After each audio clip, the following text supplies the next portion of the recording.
माछा पाउन सक्छ भाइ यहाँ पनि।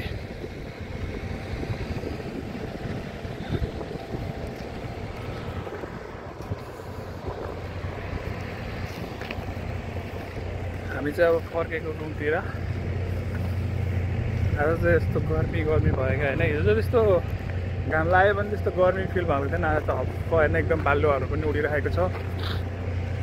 त्यस कारणले हामी चाहिँ अब फर्क्यौँ रुमतिर। अब रुममा जाने, खाना नै खाएको छैन, 1:30 भइसक्यो, खाना खाएको छैन। जाने अनि खाना खाने अनि एकछिन रेस्ट गर्ने अनि ड्युटी चढ्ने फेरि होइन। 4 बजे ड्युटी हो, 4 बजेदेखि 4 बजीसम्म 12 घन्टा ड्युटी। मैले त हिजो पनि भनेको थिएँ होइन, ड्युटी चाहिँ 12 घन्टा सेक्युरिटी गार्डको जस्तो। स्यालेरी चाहिँ अब त्यस्तै हो, नभनौँ अब लाज लाग्छ। यहाँ त यस्तो बाटो बिग्रेछ हो यहाँ, के भएछ यो बाटो सब। अनि त्यो पोखरातिर कता कता सेतीको खोजतिरको बाटोहरू यस्तै भत्केर यस्तो हुन्थ्यो। यहाँ पनि त्यस्तै भएछ।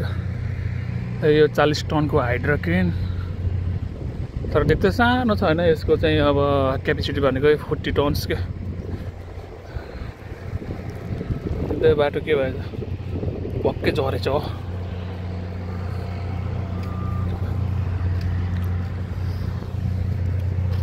अब हाम्रो यात्रा चाहिँ अब रुमतिर लम्केको। आज अब त्यति अब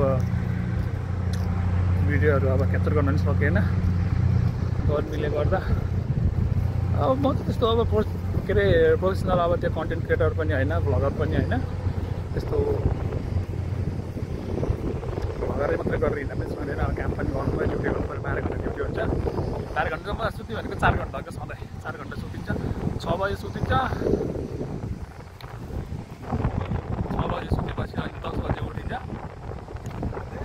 10 बजे उठ्यो, अनि त्यसपछि खाना बसाल्यो। अनि त्यतिकै फेरि अनि यसरी हिँडिरहेको छु।